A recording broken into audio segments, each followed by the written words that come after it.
Hello again, this is from my rock cycle project script. I hope you guys enjoy, and without further ado, let's get started. There are many things that happen to a rock as it goes through its different stages of its life. This is called the rock cycle. Let's say we start at a tiny piece of sand, also known as sediment.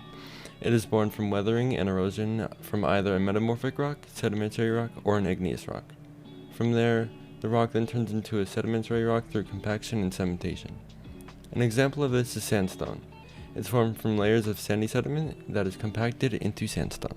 Next, after being compacted and cemented into a sedimentary rock, it is eventually transformed into a metamorphic rock through heat and pressure. And so we use this previous example, sandstone, as our example for this one.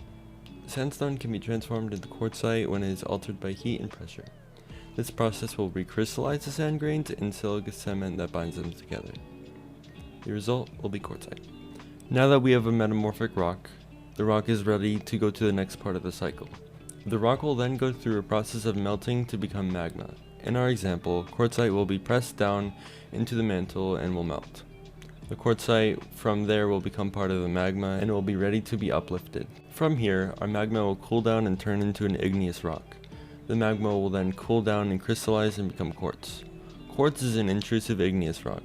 Intrusive igneous rocks are rocks formed from cooling underground. On the other hand, extrusive igneous rocks are rocks that are erupted onto the surface in lava and can cause a process called deposition. Some examples of extrusive igneous rocks, however, are pumice, andesite, and basalt.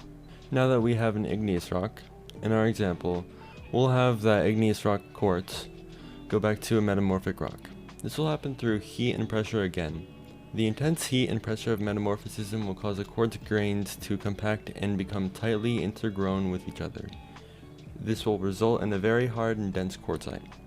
From there, to complete the cycle, we will turn quartzite into sand or sediment, as you might prefer to call it.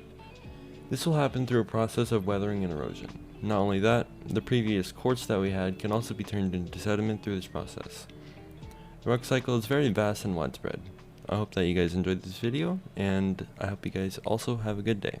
See ya.